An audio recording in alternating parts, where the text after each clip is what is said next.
அனைவருக்கும் வணக்கம். இன்னைக்கு நம்ம பார்க்க போகிறது இந்தோனேஷியாவோட கிழக்கு ஜாவா மாகாணத்தில் இருக்கிற மலாங் மாவட்டத்தில் நடந்த ஒரு பயங்கரமான மர்மமான சம்பவம். கற்பனை பண்ணி பாருங்க, அந்த கிராமம் வயல்வெளிகளில் பச்சை பசையில் இருக்கு. வீடுகளோட சிரிப்பு, நண்பர்கள்கிட்ட நெருக்கம். அங்கே வாழ்ந்த ஒரு இளம்பெண் தான் சாரி.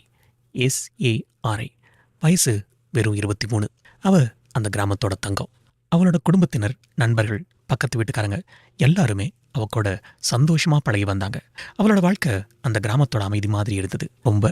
ஆனா 2019 வருஷம் அந்த அமைதி உடைஞ்சு ஒரு பயங்கரமான சம்பவம் நடந்தது. அன்னைக்கு சாரி வீட்டிலேருந்து வெளியே போனதுக்கு அப்புறம் திரும்பி வரவே இல்லை. அவளோட குடும்பத்தினர், பக்கத்து வீட்டுக்காரங்க எல்லாருமே தேட ஆரம்பிச்சாங்க. சில மணி நேரத்துக்கு அப்புறம் அவளோட உடம்பு கிராமத்தோட ஒரு மூலையில் கண்டுபிடிக்கப்பட்டது. ஆனா அந்த உடம்புல எந்த வெளிப்படையான காயமும் இல்லை. அவன் முகத்தில் மட்டும் ஒரு பயங்கரமான பார்வை. அந்த காட்சி அந்த கிராமத்தில் வாழ்ந்தவங்க எல்லாத்தையும் அதிர்ச்சியில் ஆழ்த்துச்சு. கிராமத்தில் பரவலாக ஒரு பயம், இது பிளாக் மேஜிக்னு. சாரியோட குடும்பத்தினர், பக்கத்து வீட்டுக்காரங்க எல்லாருமே இதைத்தான் நம்பினாங்க. அவங்களோட சந்தேகம் அப்போது பாக் ஹாஜி அப்படிங்கிற ஒரு மூதாட்டி மேலே விழுந்தது. அந்த மூதாட்டி அந்த கிராமத்தில் பல ஆண்டுகளாக வசித்து வர்றவங்க. அவங்கள பற்றி பல விதமான கதைகள் இருந்தது. கிராமத்து மக்கள் பயத்தில் வாழ்ந்தாங்க. வீடுகளெல்லாம் பூட்டிட்டாங்க. நைட்டில் வெளியே வரவே பயப்பட்டாங்க. ஒவ்வொரு நாளும் அந்த மர்மம் அதிகமாகிட்டே போச்சு. ஆனால் போலீஸ் விசாரணை தொடங்கினதுக்கு அப்புறம் அதிர்ச்சிகரமான உண்மைகள் ஒவ்வொன்றா வெளியே வந்தது. சாரியோட உடம்புல இருந்த மார்க்கிங்ஸ், முக்கியமாக அவங்க வயிற்றில் இருந்த ஊசி, சாரியோட கடைசி நாட்களில் நடந்த சம்பவங்கள், அவளோட குடும்பத்தினர் சொன்ன விவரங்கள், இது எல்லாம் இந்த வழக்கை ஒரு புதிரான வழக்காக மாற்றுச்சு. இந்த வழக்கு இந்தோனேஷியாவோட மூட நம்பிக்கையும் கோர்ட்டையும் கிட்டத்தட்ட நேரடியாகவே மோத விட்டதுன்னு சொல்லலாம். அந்த கிராமத்தில் வாழ்ந்தவங்க போலீஸ் விசாரணையை எதிர்பார்த்தாங்க. ஆனால் உண்மை என்ன? சாரியோட மரணத்துக்கு பின்னாடி இருக்கிற ரகசியம் என்ன? மக்களே, இன்றைக்கி நாம் அந்த பயங்கர சம்பவத்தோட பின்னணியில் நம்மால் அறியப்படாத உண்மைகள், மனுஷ மனத்தோட இருண்ட பகுதிகள், இது எல்லாத்தையும் ஒன்றா கண்டுபிடிக்க போகிறோம். நீங்கள் தயாரா? இந்த உண்மையான அதிர்ச்சிகரமான கதை இதோ இப்போ தொடங்குது. எல்லாம் நல்லபடியாக தான் போயிட்டு இருந்தது. ஆனால் சாரிக்கு திடீர்னு ஒரு நாள் சாயங்காலம் உடம்பு சரியில்லாமல் போகுது. என்னாச்சுன்னு யாருக்கும் புரியலை. சாதாரண காய்ச்சல் மாதிரி ஆரம்பிச்சுது, தலைவலின்னு ஆரம்பிச்சுது. போக போக ரொம்ப மோசமாச்சு. சாரி துடிதுடிச்சு போனாங்க. அவங்க உடம்புல விசித்திரமான மாற்றங்கள் தெரிய ஆரம்பிச்சுது. அவங்களோட குடும்பத்தில் இருந்தவங்க என்ன பண்ணுறதுனே தெரியல. பக்கத்தில் இருந்த டாக்டர்ஸை கூட்டிகிட்டு வந்து காட்டினாங்க. அவரும் பார்த்துட்டு என்ன வியாதின்னு கண்டுபிடிக்க முடியாமல் திணறிட்டார். மருந்து மாத்திரைகள் எல்லாம் கொடுத்தும் சாரியோட நிலைமையில் எந்த முன்னேற்றமும் இல்லை. நைட் ஆக ஆக சாரியோட நிலைமை இன்னும் மோசமாச்சு. சாரி கண்டபடி வளர ஆரம்பித்தாங்க. சில சமயம் யாரோ கண்ணுக்கு தெரியாத ஆட்களோட சண்டை போடுற மாதிரி கத்துவாங்க. அவங்க கண்ணெல்லாம் ஒரு மாதிரி வெறிச்சு பார்க்கும். அவங்களோட அப்பா, அம்மா, உடன் பிறந்தவங்க எல்லாரும் பயத்தில் உயிரே போகிறது மாதிரி இருந்தது. இது சாதாரண வியாதி இல்லை, ஏதோ கெட்ட சக்தி நம்ம மேலே வேலை செய்யுது அப்படின்னு அவங்க மனசுக்குள்ளே ஒரு சந்தேகம் வர ஆரம்பிச்சுது. என்னமோ பண்ணிட்டாங்க என் பிள்ளைய அப்படின்னு சாரியோட அம்மா அழுதுகிட்டே சொன்னாங்க. அவங்க குரலில் இருந்த பயம் அங்கே எல்லாரையும் தொத்திக்கிச்சு. அந்த கிராமத்தில் இந்த மாதிரி திடீர்னு வர விசித்திரமான நோய்களுக்கெல்லாம் ஒரே காரணம் சொல்லுவாங்க: செய்வினை, பில்லி சூனியம், பிளாக் மேஜிக்.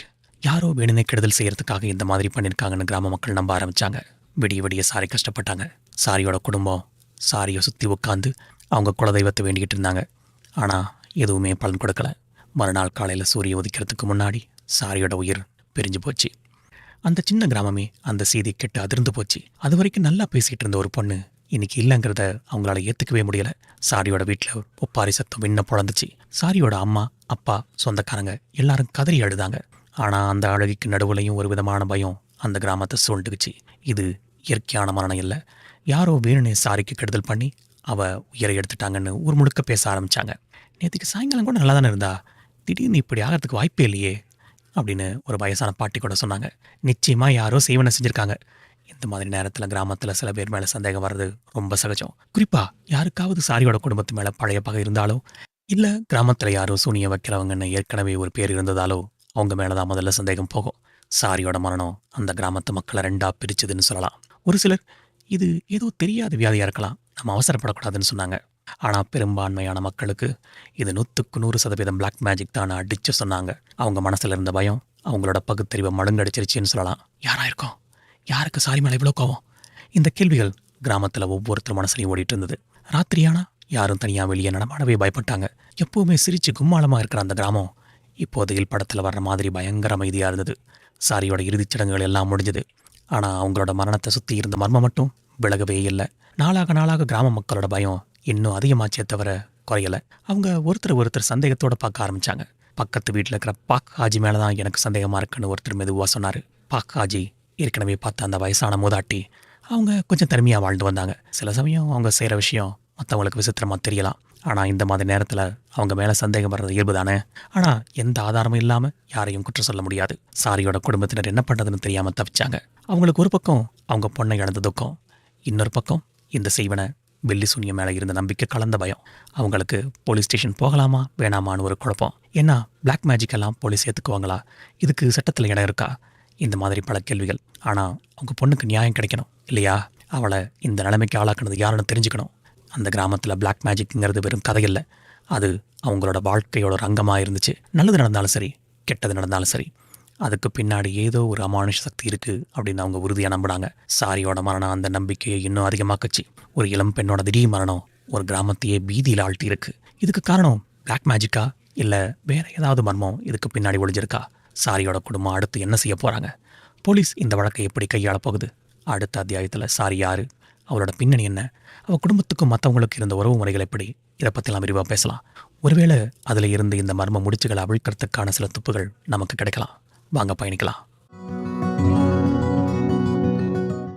இப்போ நம்ம சாரி யாரு, அவளோட வாழ்க்கை எப்படி இருந்துச்சுன்னு, அவள் குடும்பம் எப்படிப்பட்டதுன்னு கொஞ்சம் விரிவாக பார்க்கலாம். அப்போதான் இந்த சம்பவத்தோட ஆழம் நமக்கு இன்னும் நல்லா புரியும்.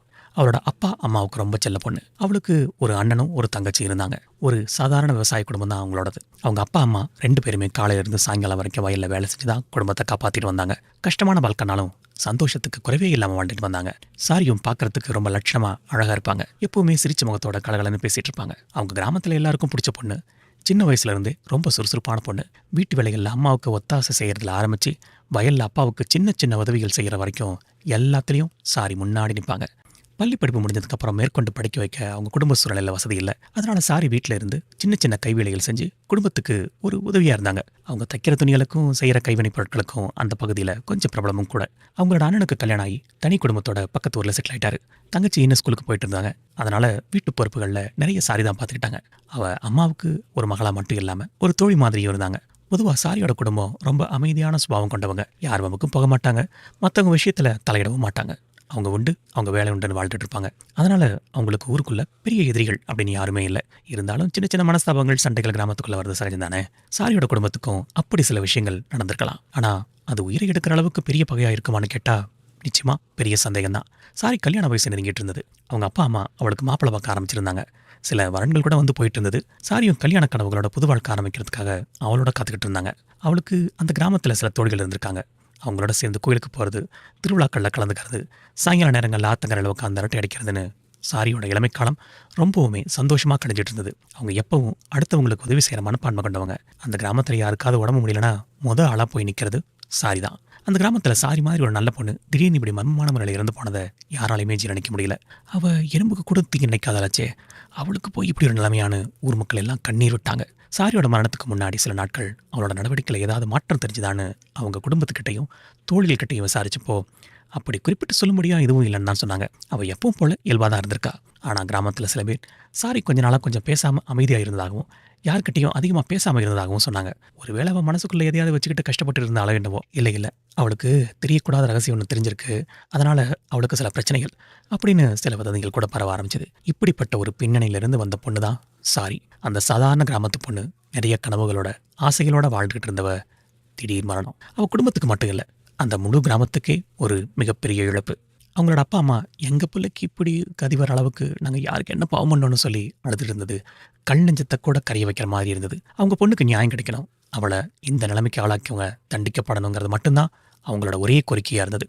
இந்த சூழ்நிலையில தான் ஊர் மக்களோட சந்தேக பார்வை பாக் ஹாஜி மேலே திரும்ப ஆரம்பிச்சது. ஆனால் உண்மையிலேயே அவங்களுக்கும் சாரியோட மரணத்துக்கும் என்ன சம்மந்தம் இருந்தது? இல்லை இது வெறும் மூட நம்பிக்கையால் ஏற்பட்ட சந்தேகமா? இந்த கேள்விகளுக்கு விட தேடி போலீஸ் தங்களோட விசாரணையை ஆரம்பிக்கிறாங்க. அடுத்த அத்தியாயத்தில் போலீஸோட விசாரணை எப்படி ஆரம்பமாச்சு, அவங்க என்னென்ன தடயங்கள் சேகரித்தாங்க, கிராம மக்களோட ஒத்துழைப்பு எப்படி இருந்துச்சு அப்படிங்கிறத பற்றி விரிவாக பார்க்கலாம்.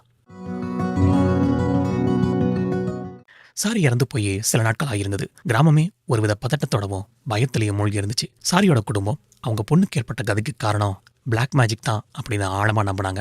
இந்த நிலைமையில தான் அவங்க ஒரு முடிவோட போலீஸ் ஸ்டேஷனுக்கு போனாங்க. மலாங் மாவட்ட போலீஸ் நிலையத்தில் இன்ஸ்பெக்டர் அகமத் தான் இந்த வழக்கை கையில் எடுத்தாரு. அவரு ஒரு அனுபவமிக்க அதிகாரி. இந்த மாதிரி மூட நம்பிக்கைகள் அதிகமா இருக்கிற கிராமத்துல வேலை செஞ்ச அனுபவம் அவருக்கு நிறைய இருந்துச்சு. சாரியோட அப்பா நடந்த எல்லாத்தையும் கண்ணீரோட இன்ஸ்பெக்டர்கிட்ட சொன்னாரு. அவங்க பொண்ணு எப்படி திடீர்னு நோய்வாய்ப்பட்டா, எப்படி விசித்திரமா நடந்துக்கிட்டா, அப்புறம் எப்படி உயிர் பிரிஞ்சதுன்னு எல்லாத்தையும் விளக்கமா சொன்னாரு. அவங்க பேச்சை கேட்ட இன்ஸ்பெக்டர் அகமத், இது ஒரு சவாலான வழக்கா இருக்க போகுது அப்படின்னு புரிஞ்சுது. ஒரு பக்கம் இளம்பெண்ணோட மர்ம மரணம், இன்னொரு பக்கம் ஊர் மக்களோட ஆழமான நம்பிக்கை. ரெண்டையும் சமமா பார்த்து விசாரிக்க வேண்டிய கட்டாயம் அவருக்கு அப்போ ரொம்பவே இருந்தது. நீங்க சொல்றதெல்லாம் வச்சு பார்க்கும்போது இது சாதாரணமான மாதிரி தெரியல. ஆனா பிளாக் மேஜிக் தாங்கிற காரணம் இப்போதைக்கு நம்மளால சொல்ல முடியாது. நாங்க முறையா விசாரணை நடத்தி உண்மையை கண்டுபிடிக்கிறோம். நீங்க எங்களுக்கு முழு ஒத்துழைப்பு கொடுக்கணும். இன்ஸ்பெக்டர் அகமத் சாரியோட அப்பா கிட்ட சொன்னது. முதல் கட்டமா சாரியோட உடலை பிரேத பரிசோதனைக்கு அனுப்ப ஏற்பாடு பண்ணாங்க. பிரேத பரிசோதனை அறிக்கை வந்தாதான் அவளோட மரணத்துக்கான உண்மையான காரணம் என்ன அப்படிங்கிறது தெரிய வரும். ஆனா கிராமத்துல சில பெரியவங்க இதுக்கு எதிர்ப்பு தெரிவிச்சாங்க. செத்த பிள்ளைய அறுத்து பார்க்கறதெல்லாம் நம்ம சம்பிரதாயத்துக்கு எதிரானது, அதெல்லாம் வேணாம், இப்படிலாம் எதிர்ப்பு தெரிவிச்சாங்க. ஆனா இன்ஸ்பெக்டர் அகமத் அவங்க கிட்ட பொறுமையா பேசி சட்டப்படி இது அவசியம், அப்பதான் உண்மையை கண்டுபிடிக்க முடியும் அப்படின்னு புரிய வச்சாரு. ஒரு வழியா அவங்களும் சம்மதிச்சாங்க. அடுத்ததா இன்ஸ்பெக்டர் அகமத் அவரோட டீமோட சாரி வாழ்ந்த கிராமத்துக்கு போனாரு. சாரியோட வீட்டை சுத்தி போலீஸ் பாதுகாப்பு போடப்பட்டிருந்தது. Forensic expert வரவழைக்கப்பட்டாங்க. சாரியோட இறந்த அறையிலையும் அவரோட உடைமைகள் ஏதாவது தடயங்கள் கிடைக்குதான்னு தீவிரமா சோதனை போட்டாங்க. கிராம மக்கள் போலீஸை ஒருவித கலக்கத்தோட தான் பார்த்தாங்க. அவங்களுக்கு போலீஸ் மேல முழு நம்பிக்கை இருந்தாலும் இந்த மாதிரி விஷயங்கள்ல போலீஸால என்ன செய்யும் அப்படிங்கிற சந்தேகமும் இருந்தது. இன்ஸ்பெக்டர் அகமத் சாரியோட குடும்ப உறுப்பினர்கள் ஒவ்வொருத்தர்கிட்டையும் தனித்தனியா விசாரணை நடத்தினாரு. சாரிக்கு யார் கூடவாவது பிரச்சனை இருந்துச்சா, அவ யார்கிட்டையாவது பயந்துட்டு இருந்தாளா, அவளோட நடவடிக்கையில ஏதாவது மாற்றம் தெரிஞ்சதா, இப்படி பல கோணங்கள்ல கேள்விகள் கேட்கப்பட்டுச்சு. அவங்க சொன்ன பதில்களில இருந்து சாரி பொதுவா மிக அமைதியான பொண்ணுனும் அவங்களுக்கு தெரிஞ்சு பெரிய எதிரிகள் யாரும் இல்லை அப்படிங்கிறதும் தெரிய வந்தது. ஆனா கிராமத்துல நிலத்தகராறு சம்பந்தமா சில குடும்பங்களோட சின்ன சின்ன மனஸ்தாபங்கள் இருந்ததாகவும் சொன்னாங்க. அதே சமயம் சாரியோட தோழிகள் கிட்டையும் விசாரணை நடந்தது. அவங்க கிட்ட இருந்து சில முக்கியமான தகவல்கள் கிடைச்சது. சாரி இறக்கறதுக்கு சில வாரங்களுக்கு முன்னாடி கிராமத்துல நடந்த ஒரு திருவிழாவில் அவளுக்கும் ஒரு வாலிபனுக்கும் சின்னதா வாக்குவாதம் ஏற்பட்டதாகவும் அந்த வாலிபன் அவளை மிரட்டினதாகவும் சொன்னாங்க. ஆனா அந்த வாலிபன் யாருங்கிறத பத்தி முழுமையான விவரம் கிடைக்கல. கிராம மக்கள் கிட்ட பொதுவாக விசாரிச்சப்போ பெரும்பாலானவங்க பாக் ஹாஜி மேலதான் தங்களோட சந்தேகத்தை வெளிப்படுத்தினாங்க. அவங்க தான் இந்த மாதிரி வேலையில கைதந்தவங்க, அவங்கள பிடிக்காதவங்கள இப்படிதான் செய்வாங்கன்னு வெளிப்படையாவே சொன்னாங்க. இன்ஸ்பெக்டர் அகமதுக்கு இது ரொம்ப குழப்பமா இருந்துச்சு. ஒரு பக்கம் சாத்தியமான சில மனித ரீதியான காரணங்கள், இன்னொரு பக்கம் ஊர் மொத்தமும் சொல்ற இந்த பிளாக் மேஜிக் கதை. எதை நம்புறது எதை விடுறதுன்னு தெரியல. பிரேத பரிசோதனை அறிக்கை வர்றதுக்கு சில நாட்கள் ஆகும். அது வரைக்கும் வேற என்னென்ன தடயங்கள் சேகரிக்க முடியுமோ அதுல கவனம் செலுத்த ஆரம்பிச்சாரு. சாரி கடைசியா யார்கிட்ட பேசினா அவரோட மொபைல் ஃபோன்ல ஏதாவது தடயம் கிடைக்குமான்னு ஆய்வு பண்ணாரு. ஆனா சாரி கிட்ட ஸ்மார்ட் ஃபோன் எதுவும் இல்லை. இருந்தது ஒரு சாதாரண பேசிக் மாடல் ஃபோன் தான். அதுல இருந்து பெரிய அளவுல எந்த தகவலும் கிடைக்கல. போலீஸ் அந்த கிராமத்துல முகாமிட்டு தீவிரமான விசாரணையை தொடர்ந்தாங்க. பாக் ஹாஜியோட வீட்டுக்கு போய் விசாரணை நடத்துறாங்க. ஆனா பாக் ஹாஜி ரொம்ப அமைதியா, எனக்கும் இதுக்கும் எந்த சம்பந்தமும் இல்லைங்க, நான் ஏன் அந்த பிள்ளைக்கு கெடுதல் பண்ணணும் அப்படின்னு கேட்டாங்க. அவங்க வீட்டை சோதனை போட்டதும் சந்தேகப்படும்படியா எதுவுமே கிடைக்கல. ஆனாலும் ஊர் மக்களோட சந்தேகம் அவங்க மேல இருந்து விலகவே இல்லை. போலீஸ் மேலேயும் ஒருவித பிரஷர் இருந்தது. சீக்கிரமா குற்றவாளியை கண்டுபிடிக்கணும், இல்லைனா கிராமத்தில் ஏதாவது அசம்பாவிதம் நடக்கலாம் அப்படின்னு பயப்பட்டாங்க. நாட்கள் நகர்ந்துகிட்டே இருந்தது. பிரேத பரிசோதனை அறிக்கைக்காக எல்லாரும் காத்துக்கிட்டு இருந்தாங்க. அந்த அறிக்கை தான் இந்த வழக்கில் ஒரு முக்கிய திருப்புமுனையை ஏற்படுத்தும் அப்படிங்கிறத போலீஸ் நம்பினாங்க. அது வரைக்கும் கிடைக்கிற சின்ன சின்ன தகவல்களையும் வச்சு ஒரு முழுமையான வடிவத்தை உருவாக்க முயற்சி பண்ணிட்டு இருந்தாரு இன்ஸ்பெக்டர் அகமத். கிராமத்தில் இருக்கிற ஒவ்வொருத்தரோட நடவடிக்கையும் தீவிரமாக கண்காணிக்கப்பட்டு சாரி சம்பந்தப்பட்ட எல்லா இடங்களையும் மறுபடியும் சோதனை போட்டாங்க. ஆனா கொலைக்கான தெளிவான நோக்கம் என்ன, கொலையாளி யாரு அப்படிங்கிறது இன்னும் மர்மமாகவே இருந்தது. சாரி மரணத்துல பிளாக் மேஜிக்கோட பங்கு உண்மையிலேயே இருந்துச்சா, இல்ல அது ஒரு கொலையை மறைக்கிறதுக்காக கிளப்பி விடப்பட்ட பொருளையா? பிரேத பரிசோதனை அறிக்கை என்ன சொல்ல போகுது? இந்த மர்மங்கள் விலகுமா இல்ல இன்னும் அதிகமாகுமா? அடுத்த அத்தியாயத்துல. போலீஸ் விசாரணை ஒரு பக்கம் தீவிரமா நடந்துகிட்டு இருந்தாலும் கிராம மக்களோட மொத்த சந்தேகமும் பாக் ஹாஜி மேலதான் குவிஞ்சிருந்தது. அவங்க தான் பிளாக் மேஜிக் பண்ணி சாரியை கொண்டுட்டாங்கன்னு உறுதியா நம்பினாங்க. அதனால போலீஸாரும் பாக் ஹாஜியை சுத்தி தங்களோட விசாரணையை தீவிரப்படுத்தினாங்க. யார் இந்த பாக் ஹாஜி, அவங்களுக்கும் சாரியோட குடும்பத்துக்கும் என்ன பிரச்சனை? பாக் ஹாஜி அந்த கிராமத்திலேயே ரொம்ப வயசானவங்கள ஒருத்தாங்க. அவங்களுக்கு எப்படியும் ஒரு 70-80 வயசுக்கு மேல இருக்கும். அவங்க கணவர் இறந்து போய் பல வருஷம் ஆயிருந்தது. பிள்ளைகள்னு யாரும் இல்லை. தனியா தான் ஒரு சின்ன குடிசை மாதிரி வீட்டுல வாழ்ந்துட்டு வந்தாங்க. ஊரோட அதிகமாக ஒட்டாம கொஞ்சம் ஒதுங்கியே தான் இருப்பாங்க. அவங்க மூலிகளை வச்சு வைத்தியம் பார்க்கறது, சின்ன சின்ன பிரச்சனைகளுக்கு பரிகாரம் சொல்றதுன்னு இருப்பாங்க. சில சமயம் அவங்க சொல்றது பழிக்கும். அதனால கிராமத்துல சில பேருக்கு அவங்க மேல ஒரு விதமான மரியாதையும் பயம் கலந்த ஒரு எண்ணமும் இருந்துச்சு. ஆனா பெரும்பான்மையான மக்கள் அவங்கள ஒரு சூனியக்காரி மாதிரி தான் பார்த்தாங்க. அதாவது கெட்டது நடந்தால் அதுக்கு காரணம் பாக் ஹாஜி தான் சுலபமாக சொல்லிடுவாங்க. சாரியோட குடும்பத்துக்கும் பாக் ஹாஜிக்கும் நேரடியாக எந்த பகையும் இருந்த மாதிரி தெரியல.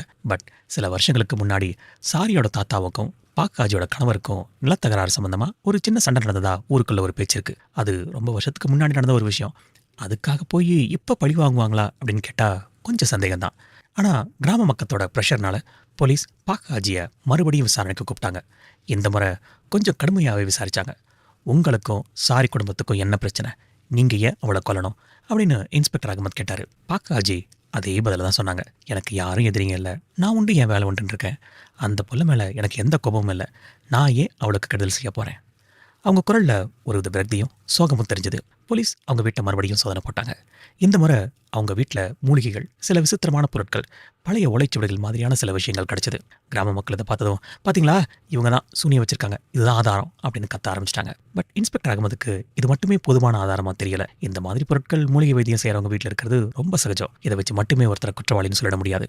இந்த சமயத்தில் தான் எல்லாரும் ஆவலாக எதிர்பார்த்துக்கிட்டு இருந்த சாரியோட போஸ்ட்மார்ட்டம் ரிப்போர்ட் வந்துச்சு. அந்த ரிப்போர்ட்டில் இந்த வழக்கில் ஒரு பெரிய திருப்பத்தையே ஏற்படுத்துச்சுன்னு சொல்லலாம். சாரியோட உடம்புல எந்த விதமான விஷமோ இல்லை அவளை துன்புறுத்துறதுக்கான அடையாளங்களோ இல்லவே இல்லை அப்படின்னு அந்த அறிக்கை சொல்லிச்சு. ஆனால் ரொம்ப முக்கியமான ஒரு விஷயம் அதில் எழுதுது. சாரியோட வயத்தில் ஜீரணமாகாத நிலையில் சில ஊசிகள், நீடல்ஸ் இருந்திருக்கு. ஆமாம், நீங்கள் கேட்டது சரிதான். கிட்டத்தட்ட ஒரு கைப்பிடி அளவுக்கு சின்ன சின்ன ஊசிகள் அவளோட வயிற்றுல இருந்திருக்கு. இந்த செய்தி காட்டுத்தீ மாதிரி கிராமம் முழுக்க பரவச்சு. இது எப்படி சாத்தியம்? ஒரு மனுஷனோட வயிற்றுக்குள்ள இவ்வளவு ஊசிகள் எப்படி போக முடியும்? ஒருவேளை அவளுக்கு யாராவது வேணுனே கொடுத்தாங்களா, இல்லை இதுதான் அந்த பிளாக் மேஜிக்கோட வேலையா? கிராம மக்களோட நம்பிக்கை இப்போ இன்னும் அதிகமாயிடுச்சு. பார்த்தீங்களா, நாங்கள் அப்பவே சொன்னல, இது சாதாரண சாவில். பாக்காஜிதான் காத்து கருப்பை ஏவி விட்டு ஊசியெல்லாம் அவள் வயிற்றுக்குள்ள அனுப்பி கொண்டு இருக்காங்க அப்படின்னு அடிச்சு சொன்னாங்க. இன்ஸ்பெக்டர் அகமத்துக்கு தலை சுத்துற மாதிரி ஆயிடுச்சு. இது என்னடா புதுசா சிக்கல்னு யோசிக்க ஆரம்பிச்சாரு. ஊசிகள் வயிற்றுல இருந்தது உண்மை, ஆனா அது எப்படி உள்ள போச்சு அப்படிங்கிறதான் கேள்வி. சாரியே அதை சாப்பிட்டாளா, இல்ல சாப்பாட்டில் கலந்து யாராவது கொடுத்தாங்களா, இல்ல உண்மையிலேயே இந்த அமானுஷ சக்திகளுக்கு இதில் பங்கு இருக்கா? டாக்டர் கிட்ட விசாரிச்சப்போ ஒருத்தர் இவ்வளவு ஊசிகளை முழுங்குறது அப்படிங்கிறது ரொம்ப கஷ்டமான விஷயம், அதுவும் அவங்களுக்கு தெரியாமல் நடக்கிறதுக்கு வாய்ப்பே இல்லை அப்படின்னு சொல்றாரு. அப்படியே விழுங்கினாலும் அது தொண்டையிலிருந்து உணவு குழாய் வழியா வயிற்றுக்குள்ள போறதுக்குள்ளேயே கடுமையான வலி ஏற்பட்டிருக்கும், ரத்த கசிவும் ஏற்பட்டிருக்கும். ஆனால் சாரிக்கு அந்த மாதிரி எந்த அறிகுறியும் ஆரம்பத்தில் இல்லை. இந்த பிரேத பரிசோதனை அறிக்கை பாக்காஜி மேலே இருந்த சந்தேகத்தை இன்னும் பலப்படுத்துச்சு. ஆனால் அவங்க அதை எப்படி ஏன் செஞ்சாங்க அப்படிங்கிறதுக்கான நேரடி ஆதாரமும் இல்லை. ஊசிகள் வயிற்றுக்குள்ளே இருந்தது அப்படிங்கிறது மட்டும்தான் உண்மை. சாரி இறந்த அன்னைக்கு அவள் என்ன சாப்பிட்டா, அவளுக்கு சாப்பாடு கொடுத்தது யாரு அப்படின்னு மறுபடியும் விசாரணை ஆரம்பமாச்சு. அவளோட குடும்பத்தினர் அவள் கடைசியாக கஞ்சி தான் குடித்ததாகவும், அதுவும் அவங்க அம்மா செஞ்சு கொடுத்ததாகவும் சொன்னாங்க. அதில் ஊசி கலந்திருக்க வாய்ப்பே இல்லை அப்படிங்கிறத உறுதியாக நம்பினாங்க. பாக்காஜி இப்போ இந்த வழக்கில் முக்கிய சந்தேக நபராக மாறிட்டாங்க. ஆனால் அவங்க கிட்ட இருந்து உண்மையை வரவழைக்கிறது போலீஸுக்கு ரொம்ப பெரிய சவாலாக இருந்தது. அவங்க தொடர்ந்து தான் நிரபராதி தான் அப்படின்னு சொல்லிட்டே இருந்தாங்க. இந்தோனேஷியா மாதிரியான நாடுகளில் பிளாக் மேஜிக் சம்பந்தமான நம்பிக்கைகள் ரொம்ப ஆழமாக வேரூன்றி இருக்கு. அதனால இந்த மாதிரி வழக்குகளில் உணர்ச்சி வசப்படுறதுக்கு பதிலாக அறிவியல் பூர்வமான ஆதாரங்களை சேகரிக்கிறது ரொம்ப ரொம்ப முக்கியம். இன்ஸ்பெக்டர் அகமத் அதில் தான் கவனம் செலுத்த ஆரம்பிச்சாரு. பாக்காஜியோட பின்னணி, அவங்க பழக்க வழக்கம், அவங்க செஞ்சதா சொல்லப்படுற மற்ற பிளாக் மேஜிக்கல் வேலைகளை பற்றியெல்லாம் போலீஸ் தீவிரமான தகவல்களை சேகரிக்க ஆரம்பிச்சாங்க. இனி அடுத்த அத்தியாயத்தில் இந்தோனேஷியாவில் இருக்கிற இந்த பிளாக் மேஜிக் நம்பிக்கை பற்றியும் பாக்காஜி மேலே இருந்த மற்ற குற்றச்சாட்டுகளை பற்றியும் விரிவாக பார்க்கலாம். ஆமாம், அந்த ஊசிகள் பற்றி அதுவும் தான், அதை பற்றிய மர்ம விலகுமா பார்க்கலாம். சாரியோட வயிற்றில் இருந்த ஊசிகள் கண்டுபிடிக்கப்பட்டதுக்கு அப்புறம் கிராமத்தில் இருந்த அமானுஷ சக்திகள் மேலே இருந்த நம்பிக்கை இன்னும் அதிகமாயிடுச்சு. பாக்காஜி தான் இந்த கொடூரத்தை செஞ்சிருக்கணும் அப்படின்னு பெரும்பான்மையான மக்கள் நம்பினாங்க. ஆனால் இந்த பிளாக் மேஜிக் அப்படிங்கிறது என்ன, இந்தோனேஷியா மாதிரியான நாடுகளில் இது எந்த அளவுக்கு தாக்கத்தை ஏற்படுத்துது, இந்த அத்தியாயத்தில் அதை பற்றி கொஞ்சம் விரிவாக பார்க்கலாம். இந்தோனேஷியா அப்படிங்கிறது ஒரு தீவுக்கூட்டம். அங்கே பலவிதமான இன மக்கள் பலவிதமான கலாச்சாரங்களோட வாழ்ந்துட்டு வராங்க. அவங்க கிட்ட பழங்காலத்தில் இருந்து வர பல நம்பிக்கைகளும் சடங்குகளும் இன்னைக்கும் புழக்கத்தில் இருக்கு. அதில் ஒன்று தான் இந்த பிளாக் மேஜிக், அல்லது அவங்க பாஷையில் சொல்றதுனா இல்மோஹிதாம். நல்லது செய்யறதுக்கு ஒயிட் மேஜிக் இருக்கிற மாதிரி கெட்டது செய்யறதுக்கு பிளாக் மேஜிக் இருக்குது அப்படின்னு அவங்க நம்புறாங்க. இந்த இல்முஹிதாம் மூலமாக ஒருத்தரை நோய்வாய்ப்பட வைக்க முடியும், அவங்கள பைத்தியமாக்க முடியும், ஏன் அவங்க உயிரை கூட எடுக்க முடியும் அப்படின்னு ஒரு ஆழமான நம்பிக்கை அங்கே இருக்குது. இந்த மாதிரி வேலைகளில் ஈடுபடுறவங்கள டுக்கூன் அப்படின்னு சொல்லுவாங்க. இந்த டுக்கூனில் நல்ல டுக்கூன் இருக்காங்க, கெட்ட டுக்கூன் இருக்காங்க. பாக்காஜியை நிறைய பேர் ஒரு கெட்ட டுக்கூனாக தான் பார்த்தாங்க. இந்த டுக்கூன் சில மந்திரங்களை உச்சரித்து சில பொருட்களை பயன்படுத்தி தூரத்தில் இருக்கிறவங்கள கூட பாதிப்பை ஏற்படுத்த முடியும்னு சொல்லப்படுது. சில சமயம் ஆவைகளோட உதவியோடு இதை செய்கிறதா ஒரு நம்பிக்கை இருக்குது. சாரியோட வயிற்றில் ஊசிகள் போனது கூட இப்படிப்பட்ட ஒரு சக்தி வாய்ந்த டுக்கூனோட வேலையாக தான் இருக்கும் அப்படின்னு கிராமத்து மக்கள் உறுதியாக நம்பினாங்க. குறிப்பாக சாண்டெட் அப்படின்னு ஒரு வகையான பிளாக் மேஜிக் இந்தோனேஷியாவில் ரொம்ப பாப்புலர். இந்த சாண்டெட் மூலமாக ஊசி, கண்ணாடி துண்டுகள், சின்ன சின்ன ஆணிகள் மாதிரியான பொருட்களை ஒருத்தரோட உடம்புக்குள்ள அமானுஷமா அனுப்பி வைக்க முடியும்னு சொல்றாங்க. சாரிக்கு நடந்தது கூட ஒருவேளை இந்த சாண்டட்டா இருக்குமோன்னு போலீஸ் யோசிக்க ஆரம்பிச்சாங்க. பட் அறிவியல் பூர்வமா இதுக்கு எந்த ஆதாரமும் இல்லை. இருந்தாலும் இந்த நம்பிக்கைகள் மக்களோட மனசுல ரொம்ப ஆழமா பதிஞ்சு போயிருக்கு. ஸோ போலீஸ் இந்த விஷயத்தை அப்படியே பிறந்துட முடியாது. போலீஸ் ஒரு பக்கம் அறிவியல் பூர்வமான ஆதாரங்களை தேடினாலும் இன்னொரு பக்கம் இந்த நம்பிக்கைகளையும் கணக்கில் எடுத்துக்கிட்டு தான் விசாரணை நடத்த வேண்டியிருந்தது. பாக்காஜி மேலேயும் இதுக்கு முன்னாடியும் இந்த மாதிரி குற்றச்சாட்டுகள் வந்திருக்கான்னு போலீஸ் விசாரிக்க ஆரம்பிச்சாங்க. அப்பதான் சில ஆச்சரியமான தகவல்கள் வெளியாச்சு. சில வருஷங்களுக்கு முன்னாடி கிராமத்தில் இருந்த ஒருத்தர் திடீர்னு கால் விளங்காம போச்சு. அதுக்கு காரணம் பாக்காஜி வச்ச சூன்யம் தான் அப்படின்னு அந்த குடும்பம் அப்போ புகார் பண்ணியிருக்காங்க. ஆனா எந்த ஆதாரமும் இல்லாததால அந்த கேஸ் அப்படியே முடிஞ்சு போச்சு. இன்னொரு சமயம் ஒருத்தரோட விவசாய நிலத்துல பயிரெல்லாம் கருகி போச்சு. அதுக்கும் பாக்காஜி தான் காரணம்னு ஒரு பேச்சு இருந்தது. அவங்க வீட்டுக்கு பக்கத்தில் இருக்கிற சில மிருகங்கள் மர்மமான முறையில் இறந்ததாகவும் சில சொல்றாங்க. இந்த மாதிரி பல உறுதிப்படுத்தப்படாத கதைகள் பாக்காஜியை சுத்தி வளம் வந்திருக்கு. இதையெல்லாம் கேள்விப்பட்ட இன்ஸ்பெக்டர் அகமத் பாக்காஜி மேல இருந்த சந்தேகம் இன்னும் வலுவாச்சு. ஒருவேளை அவங்க உண்மையிலேயே இந்த மாதிரி வேலைகளில் ஈடுபடுறவங்களா இருப்பாங்களோ, இல்ல அவங்களோட தனிமையும் விசித்திரமான பழக்க வழக்கங்களும் தான் மற்றவங்களுக்கு அவங்க மேல ஒரு தவறான எண்ணத்தை உருவாக்குதோ. இந்தோனேஷிய சட்டத்துல பிளாக் மேஜிக் ஒரு குற்றமா நிரூபிக்கிறது அப்படிங்கிறது ரொம்ப கஷ்டம். ஏன்னா அதுக்கு நேரடியான அறிவியல் பூர்வமான ஆதாரங்கள் தேவை. மந்திரம் சொன்னாங்க இல்ல ஆவி ஏவி விட்டாங்கன்னு கோர்ட்ல நிரூபிக்க முடியாது. ஆனா அங்கேயும் ஒரு ட்விஸ்ட் இருக்கு. பிளாக் மேஜிக் செய்யறதா சொல்லி ஒருத்தரை மிரட்டினாலோ இல்ல அவங்களுக்கு உடல் ரீதியா தீங்கு விளைவிச்சாலோ அது சட்டப்படி குற்றம். இப்போ போலீஸ் முன்னாடி இருந்த சவால் சாரியோட வயித்துல இருந்த ஊசிகளுக்கும் பாக்காஜிக்கும் நேரடியா தொடர்பு இருக்கு அப்படிங்கறத நிரூபிக்கிறது தான். வெறும் நம்பிக்கைகளையும் ஊர் மக்கள் சொல்றதையும் வச்சு ஒருத்தரை கைது பண்ண முடியாது. இது மாதிரி நேரங்கள்ல சில சமயம் மனநல மருத்துவர்களோட உதவியை போலீஸ் நாடுவாங்க. ஒருவேளை சாரி மன ரீதியா பாதிக்கப்பட்டிருந்து அவளே அந்த ஊசிகளை சாப்பிட்டுருக்கலாமா, இல்ல யாராவது அவளை பிரெயின் வாஷ் பண்ணி அப்படி செய்ய வச்சாங்களா? இந்த கோணத்திலையும் விசாரணை போச்சு. ஆனா சாரியோட குடும்பத்தினரும் நண்பர்களும் அவளுக்கு எந்த மனப்பிரச்சனையும் இல்லை அப்படிங்கறது உறுதியா சொன்னாங்க. அவ ரொம்ப தைரியமான பொண்ணுங்க, தெளிவான பொண்ணு, அவளா இந்த மாதிரி ஒரு காரியத்தை செஞ்சிருக்க வாய்ப்பே இல்லை அப்படின்னு அடிச்சு சொன்னாங்க.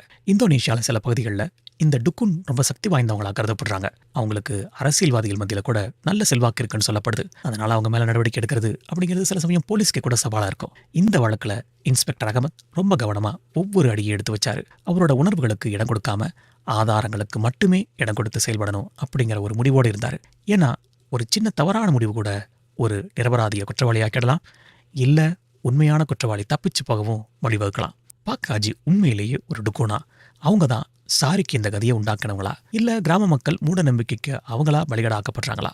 சாரியோட வயிற்றுல இருக்கிற ஊசிகளோட மர்மம் இன்னும் விலகாமையே இருந்தது. நாட்கள் வாரங்களா உருண்டோடிச்சு. சாரியோட மரணம் குறித்த மர்மம் விலகாம கிராமமே ஒரு விதமான பதட்டத்தில் இருந்தது. போலீஸ் விசாரணை தொடர்ந்து நடந்துகிட்டு இருந்தாலும் பாக்காஜி தான் குற்றவாளின்னு நிரூபிக்கிறதுக்கான நேரடி ஆதாரங்கள் எதுவுமே கிடைக்கல. சாரியோட வயிற்றுல இருந்த ஊசிகள் எப்படி உள்ள போச்சு அப்படிங்கிறது தான் $1 மில்லியன் கேள்வியா இருந்தது. இன்ஸ்பெக்டர் அகமத் இந்த வழக்கை மூடுற நிலைமைக்கு கிட்டத்தட்ட வந்துட்டாரு. ஆனா அவரோட மனசுக்குள்ள ஏதோ ஒன்று உறுத்திக்கிட்டே இருந்தது. ஏதோ ஒரு சின்ன விஷயம் நம்ம கண்ணில இருந்து தப்பிக்குது அப்படின்னு அவருக்கு தோணிக்கிட்டே இருந்திருக்கு. இந்த சமயத்துல தான் சாரியோட நெருங்கிய தொழிகளில் ஒருத்தி திடீர்னு ஒரு நாள் இன்ஸ்பெக்டர் அகமதை பார்க்க வந்தா. அவ பேரு சித்ரா. அவ ரொம்ப பயந்து போய் அழுதுகிட்டே இருந்தா. சார், எனக்கு ஒரு முக்கியமான விஷயம் சொல்லணும், ஆனா எனக்கு ரொம்ப பயமா இருக்குன்னு சொன்னா. இன்ஸ்பெக்டர் அகமத் அவளுக்கு தைரியம் சொல்லி, பயப்படாத, என்ன விஷயமா இருந்தாலும் சொல்லு, உனக்கு எந்த ஆபத்து வராம நான் பார்த்துக்கிறேன்னு சொன்னாரு. சித்ரா மெதுவா பேச ஆரம்பிச்சா. அவ சொன்ன விஷயங்கள் இன்ஸ்பெக்டர் அகமதுக்கு ஒரு நிமிஷம் அதிர்ச்சியை கொடுத்தது. சாரி இறக்கிறதுக்கு கொஞ்ச நாளைக்கு முன்னாடி வரைக்கும் ஒரு பையனை ரகசியமா சந்திச்சு பேசிட்டு இருந்திருக்கா. அந்த பையன் யாரு அப்படிங்கிறது முதல்ல அவளுக்கு தெரியல. ஆனா ஒரு நாள் அவங்க 2 பேரும் பேசிக்கிட்டு இருந்ததை மறைஞ்சிருந்து பார்த்ததாகவும், அப்போ அவங்க 2 பேருக்கு நடுவுல ஏதோ ஒரு சண்டை நடந்ததாகவும் சொன்னான். அவன் யாருன்னு உனக்கு தெரியுமா கேட்டார் இன்ஸ்பெக்டர். சித்ரா தயக்கத்தோட, அவன் அவன் பேரு டோனி சார். அவன் நம்ம கிராமத்து ஆளே இல்லை, பக்கத்து டவுன்ல இருந்து அப்பப்போ வருவான். அவனுக்கும் சாரிக்கும் பழக்கம் இருந்துச்சு அப்படின்னு சொன்னான். இது போலீஸுக்கு கிடைச்ச ஒரு முக்கியமான துப்பு. இது வரைக்கும் யாருமே இந்த டோனியை பத்தி சொல்லவே இல்லை. உடனே இன்ஸ்பெக்டர் அகமத் டோனியை தேட ஆரம்பிச்சாரு. அவன் ஒரு சின்ன வியாபாரம் செஞ்சுட்டு இருந்தான். போலீஸ் அவனை கண்டுபிடிச்சு விசாரணைக்கு கூட்டிட்டு வந்தாங்க. முதல்ல டோனி தனக்கும் சாரிக்கும் எந்த சம்மந்தமும் இல்லைன்னு சொல்லி மறுத்தான். ஆனா இன்ஸ்பெக்டர் அகமத் அவரோட பாணியில விசாரிக்க ஆரம்பிச்சதுக்கு அப்புறம் அவன் உண்மையை கக்கிட்டான். அவனுக்கும் சாரிக்கும் காதல் இருந்திருக்கு. சாரி இறக்கிறதுக்கு சில நாட்களுக்கு முன்னாடி 2 பேருக்கும் சண்டை வந்து பிரிஞ்சுட்டாங்க. சண்டை எதுக்கு வந்ததுன்னு இன்ஸ்பெக்டர் கேட்க, டோனி சொன்ன காரணம் ரொம்ப ரொம்ப அதிர்ச்சியா இருந்தது. சாரி கர்ப்பமா இருந்திருக்கா. எஸ், சாரி டோனியோட குழந்தைய சுமந்துட்டு இருந்திருக்கா. இந்த விஷயம் அவங்க 2 பேருக்குள்ள ஒரு பெரிய சண்டையை உருவாக்கியிருக்கு. டோனி அந்த குழந்தையை கலைக்க சொல்லி சாரியை வற்புறுத்திருக்கான். ஆனா சாரி அதுக்கு சம்மதிக்கல. சார், நான் அவளை கல்யாணம் பண்ணிக்க முடியாது, எங்க வீட்டில் ஒத்துக்க மாட்டாங்க, அதான் அவகிட்ட குழந்தையை கலைக்க சொன்னேன், அவ கேட்கல, அதான் சண்டை. இது டோனி சொன்னது. இந்த தகவல் போலீஸ் விசாரணையை மொத்தமா மாத்திருச்சு. ஒருவேளை சாரியோட மரணத்துக்கு காரணம் பிளாக் மேஜிக்கா இல்லாம இந்த கர்ப்பமும் டோனியோட மிரட்டலமா இருக்குமோ அப்படின்னு யோசிக்க ஆரம்பிச்சாங்க. இன்ஸ்பெக்டர் அகமத் இப்போ டோனி மேல முழு கவனத்தையும் திருப்பினாரு. சாரி செத்து போன அன்னைக்கு டோனி எங்க இருந்தா, என்ன செஞ்சான்னு தீவிரமா விசாரிக்க ஆரம்பிச்சாங்க. டோனியோட மொபைல் சிக்னல் ட்ரேஸ் பண்ணப்போ சாரி இறந்த அன்னைக்கு சாயங்காலம் அவன் சாரியோட கிராமத்துக்கு பக்கத்துல இருந்தது தெரிஞ்சுது. டோனி கிட்ட மறுபடியும் கிடுக்குப்பிடி விசாரணை நடந்தப்போ அவன் உண்மையை கக்கனான். எஸ், அவன் தான் சாரியை கடைசியா சந்திச்சது. அவன் கர்ப்பத்தை கலைக்க மறுத்ததுனால அவளுக்கு ஒரு மருந்து கொடுத்துருக்கான். அது ஒரு நாட்டு வைத்தியர்கிட்ட இருந்து வாங்கின மருந்து. அதை சாப்பிட்டா கர்ப்பம் கலைஞ்சிடுன்னு அந்த வைத்தியர் சொன்னதா டோனி சொல்லியிருக்கான். கொல்லணும்னு நினைக்கல சார், கர்ப்பம் கலையணும் அப்படிங்கிறதுக்காக தான் அந்த மருந்து கொடுத்தேன். ஆனா அது இப்படி விபரீதமாயிடணும் நான் நினைக்கல சார், டோனி அழுகிட்டே சொல்லியிருக்கான். அந்த மருந்து என்னன்னு விசாரிச்சப்போ அது ஒரு வகையான கொடிய விஷ மூலிகைன்னு தெரிய வந்தது. அவன் கர்ப்பத்தை கலைக்கிறதுக்காக கொடுத்ததா சொல்லப்படுற மருந்து ஆளையே கொண்டுடுச்சு. அப்போ சாரியோட வயிற்றுல இருந்த ஊசிகள் அது எப்படி வந்துச்சு? அதுதான் இந்த வழக்கில் இருந்த மிகப்பெரிய ட்விஸ்ட். சாரியோட பிரேத பரிசோதனை செஞ்ச டாக்டர் ஊசிகள் அவளோட வயிற்றுல இருந்தாலும் அது அவளோட மரணத்துக்கு காரணம் இல்லை அப்படின்னு அடிச்சு சொல்லியிருக்காரு. ஊசிகள் அவளோட வயிற்றுல ரொம்ப காலமாக இருந்திருக்கலாம், இல்லை அவளே அதை விழுங்கியிருக்கலாம். ஆனால் அவளோட மரணத்துக்கு உண்மையான காரணம் டோனி கொடுத்த அந்த கொடிய விஷ மருந்து தான். சாரி ஒருவேளை அவளோட மன உளைச்சல்லையோ அல்லது இந்த மாதிரி விஷயங்கள்ல இருந்த மூட நம்பிக்கையினாலேயோ அவளே இந்த ஊசிகளை கொஞ்சம் கொஞ்சமாக முழுங்கியிருக்கலாம். சில கிராமங்களில் வேண்டாத கர்ப்பத்தை கலைக்கிறதுக்கு இல்லை கணவனை வசியம் பண்ணுறதுக்குன்னு இந்த மாதிரி விபரீதமான செயல்களில் பெண்கள் ஈடுபடுறது உண்டு. சாரி அப்படி தான் செஞ்சா அப்படிங்கிறதுக்கு தெளிவான ஆதாரம் இல்லை. ஆனால் அவளோட மரணத்துக்கு அது காரணம் இல்லை அப்படிங்கிறது மட்டும் உறுதி. கிராம மக்கள், முக்கியமாக பாக் ஹாஜி மேலே பழி சுமத்தினவங்க எல்லாரும் இந்த உண்மையை கேட்டு அதிர்ந்து போனாங்க. அவங்க இவ்வளோ நாள் நம்பினதெல்லாம் தப்புன்னு தெரிஞ்சப்போ அவங்களுக்கு குற்ற உணர்ச்சி இருந்தது. பாக் ஹாஜி நிரபராதி நிரூபணம் ஆயிடுச்சு. டோனி மேல கொலை முயற்சி மற்றும் சட்டவிரோத கருக்கலைப்பு செய்கிற முயற்சி செஞ்சதுக்காக வழக்கு பதிவு செய்யப்பட்டது. அவனை கைது பண்ணாங்க. இந்த வழக்கு இந்தோனேஷிய சமூகத்தில் இருந்து சில முக்கியமான பிரச்சனைகளை வெளிச்சம் போட்டு காட்டுச்சு. மூட நம்பிக்கைகள் எப்படி ஒரு நிரபராதியை குற்றவாளியாக்க முடியும், சரியான விசாரணை எப்படி உண்மையை வெளிக்கொண்டு வரும் அப்படிங்கிறதுக்கு இது ஒரு நல்ல உதாரணமாக அமைஞ்சது. சாரி அப்படிங்கிற ஒரு அப்பாவி பொண் காதலில் ஏமாத்தப்பட்டு கடைசியில் தான் உயிரையே இழந்துட்டா. அவளோட வயிற்றில் இருந்த சிசுவும் இந்த உலகத்தை பார்க்காமையே போயிடுச்சு. இந்த வழக்கு நீதிமன்றத்துக்கு போச்சு. டோனிக்கு என்ன தண்டனை கிடைச்சது? அடுத்த அத்தியாயத்தில்.